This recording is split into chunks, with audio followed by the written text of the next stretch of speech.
Welcome to Encroachment Sports Talk. We had the most active NFL trade deadline ever, which is a good thing because the NFL has finally caught up with Major League Baseball and the NBA in terms of making the trade deadline something that's exciting.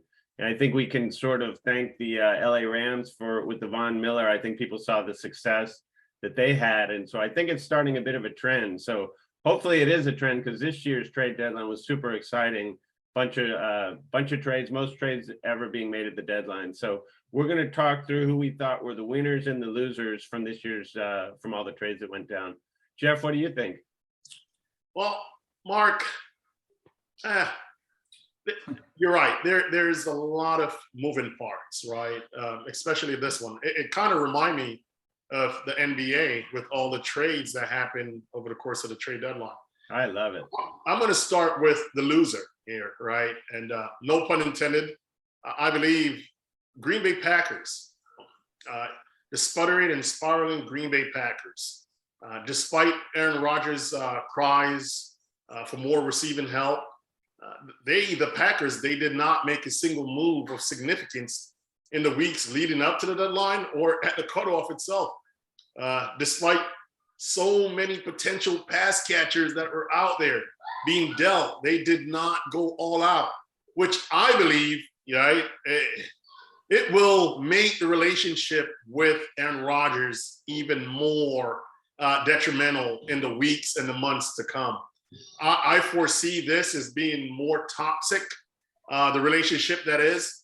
And I believe as well, I think this is it for Aaron Rodgers. I truly believe in the offseason here, he's going to be dealt in a trade.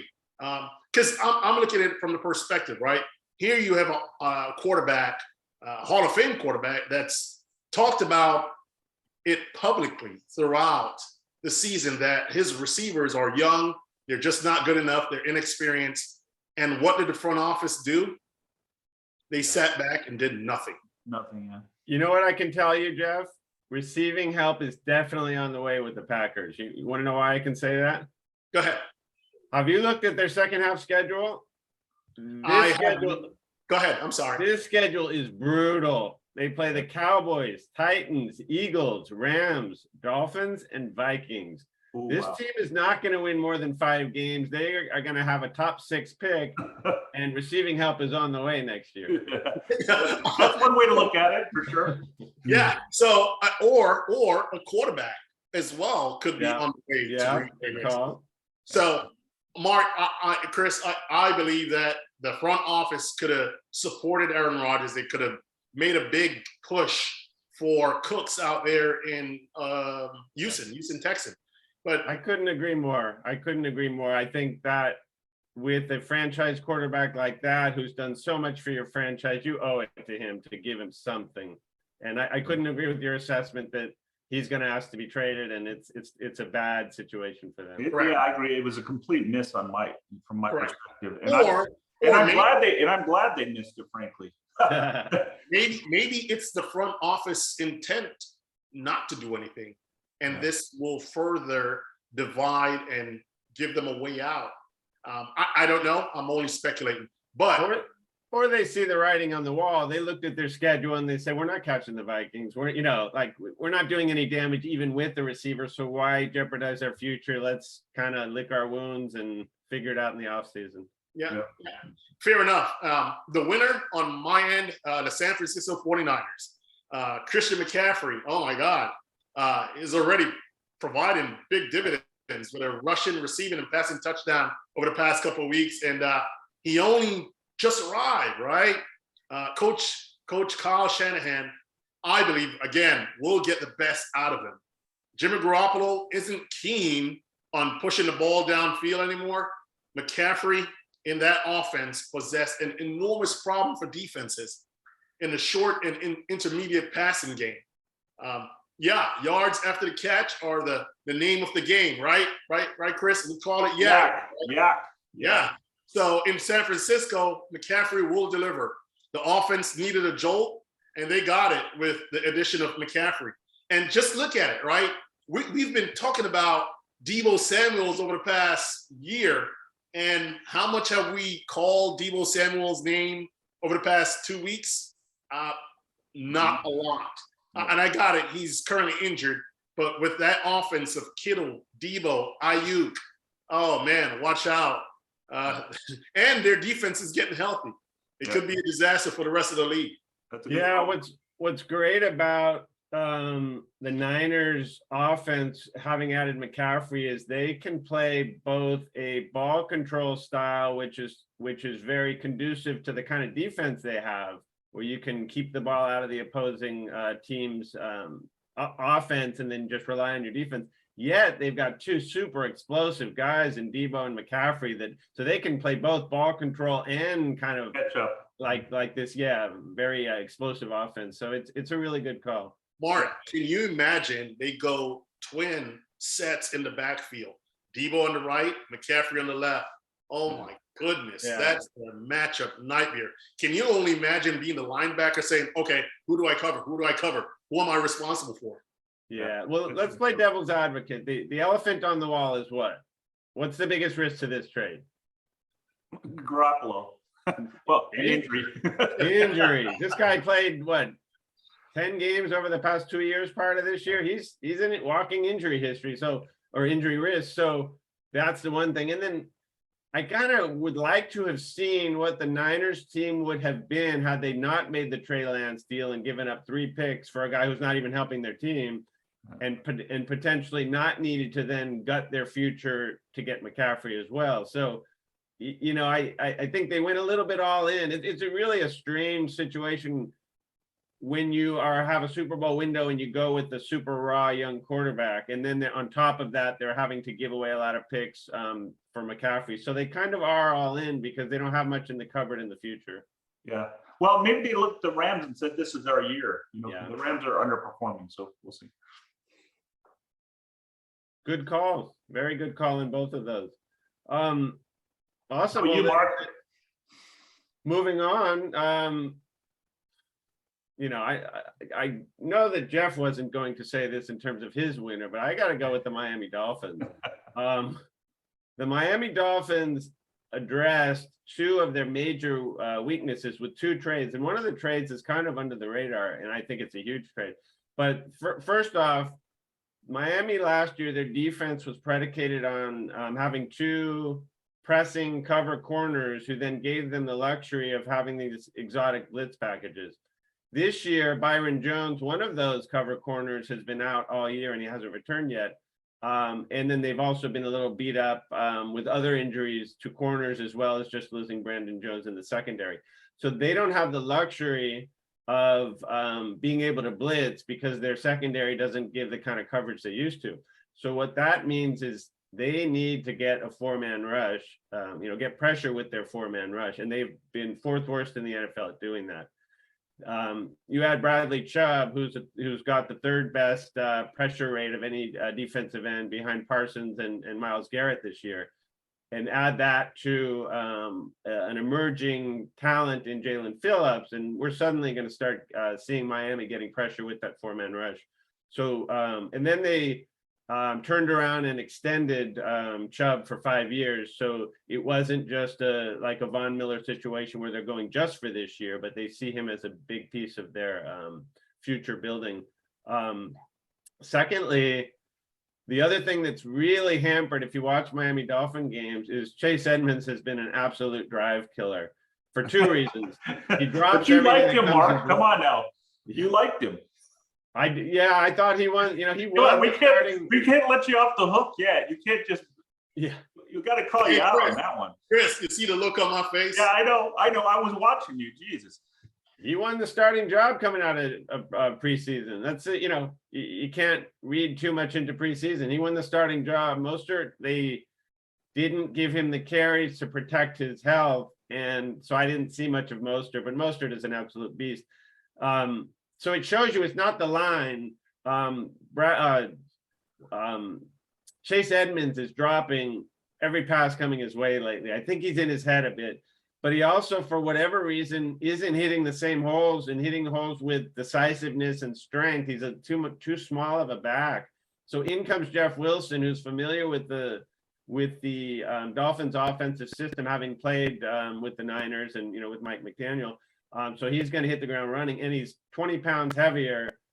So he's kind of that bruising back. So it's really a good situation for Miami to have added those two pieces. So I really like that. And the final piece, kind of why I like that trade for Miami, adding into Jeff's winner of the 49ers, is Miami traded away the 49ers pick.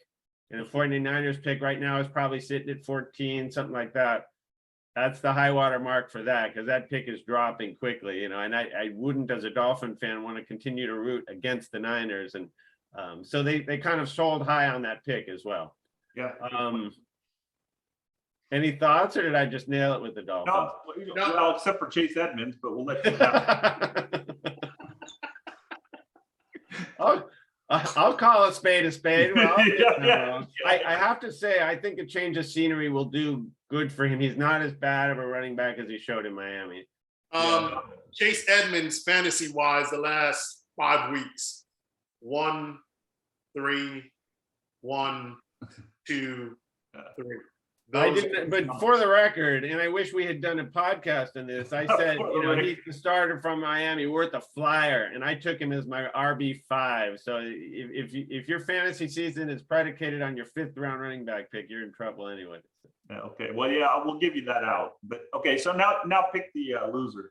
Loser, I am going to. So I like your call on the Packers. Absolutely, I'm going to go with the team just because I don't like they were very sort of schizophrenic in their approach, is the Chicago Bears.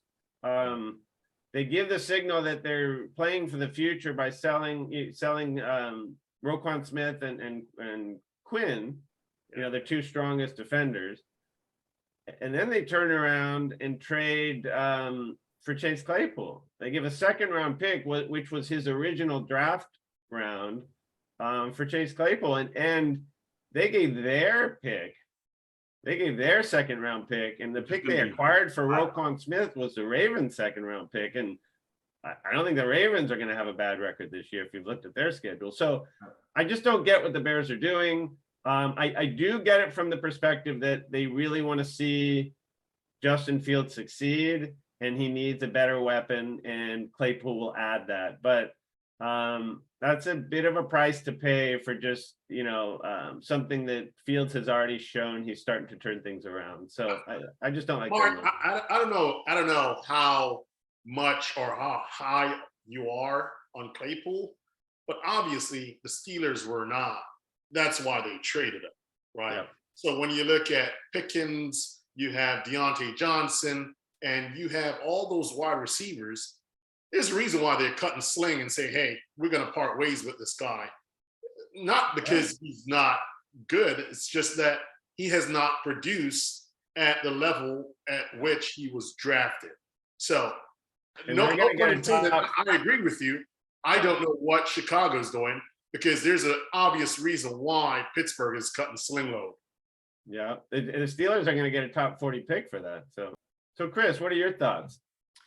Yeah, so Mark, you stole my thunder a little bit with the clear winner, which is your Dolphins. I mean, in my opinion, it wasn't even close. I love it. Yeah, I know. I had to admit it. It's terrible.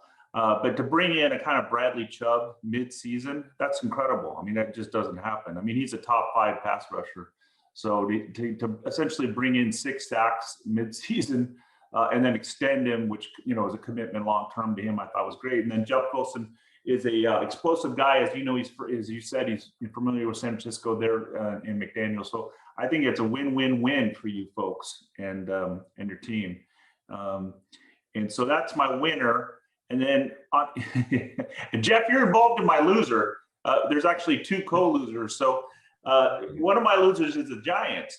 Come on now, Jeff, we talked about it kind of I know we did. We have, yes. Yeah, I mean, and you know it. I mean, I think you've got a great defense. Danny Dimes is playing, very, very well.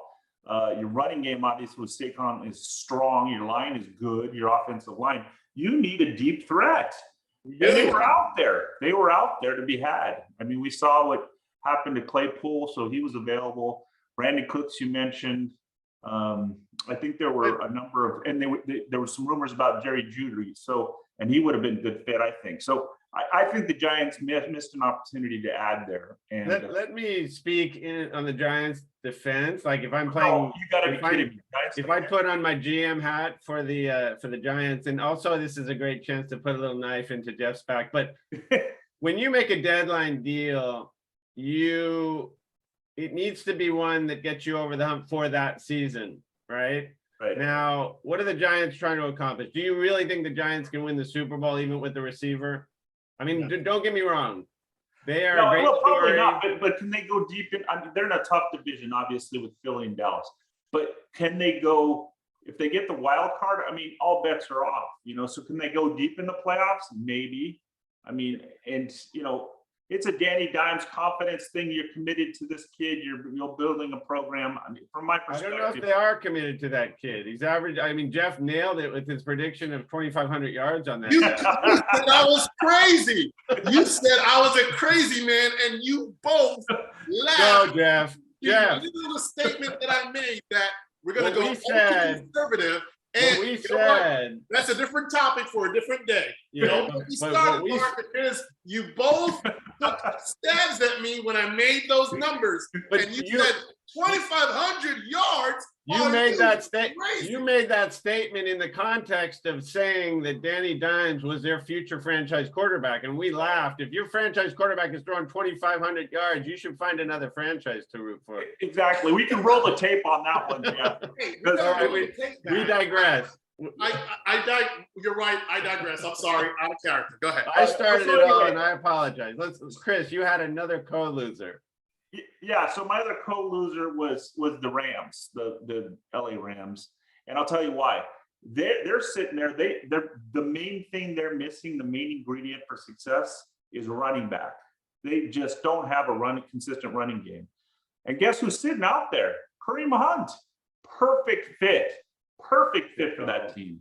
And maybe his asking price was a little steep. Who knows? We're not sitting on the phone calls with the GM, so we don't have perfect insight into this. But I mean, I think he would be a perfect fit there. And I was surprised he wasn't moved because they took, I don't know if you was watching the last Browns game, they took him out in the last fourth quarter because they were expecting him to be moved. So, so he, and he wasn't. So, I think both teams missed an opportunity there. So he was my kind of co-loser.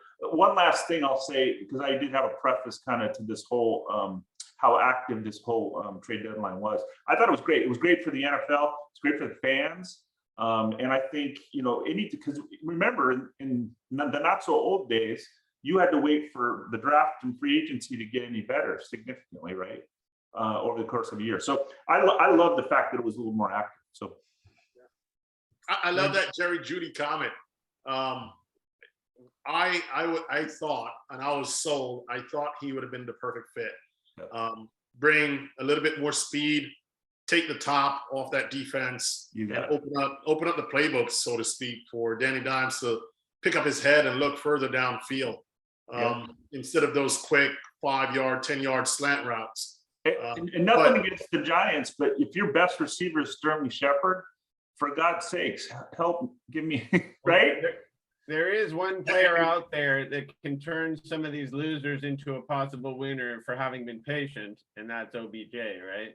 Yeah, that's true. Yeah, I think the Cowboys could have made. They're hurting at the receiver position, but they couldn't. They let Cooper walk because they needed to stay out of salary cap hell. So, but anyway, there's whoever gets Odell Beckham Jr., assuming he's healthy and contributing, turns potentially one of these losers into a winner.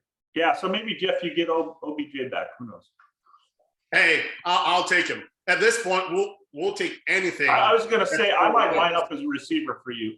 So we'll something has to change there. So yeah. So wrapping up, I agree with you, Chris. I love trade deadline deals. I as you all know, I would have loved to be a GM. Any of the three major sports. So that's what's the most exciting to me. So I love deadline days. And in football, it's always been kind of a non-event. And I think GMs are wising up into realizing that they overvalue draft picks. It's a crapshoot. I don't know how many times people have busts in the late first round, and might as well get a known commodity. So I think people are, again, the Rams sort of their success showed that, yeah, sometimes it's good to push your chips into the center of the table. And that's why I was really surprised with the Rams, because they did it successfully with Von Miller, as you mentioned.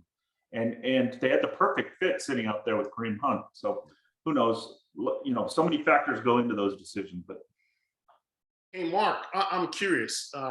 Who were the other personnel that were on your list, so to speak? I had two winners, just the Niners, as you pointed out, and the Dolphins, and then losers, Bears, Packers, Cowboys. The Houston Texans. I think they, sitting at 1-5-1, should have been sellers. Yeah. Brandon Cooks would have been perfect for you. Exactly. Too. Yeah. Exactly. There's such a market for wide receivers, although he's on like a $19 million, That's a problem. He's a cap problem. Yeah, it's a probably hard spot to fit, but you'd like to be sellers when you're sitting at 1-5-1, Yep, absolutely. Thanks for sharing. Appreciate it. Yeah. Anyway, thank you guys. Excellent show, and we'll be back next time. Sounds good.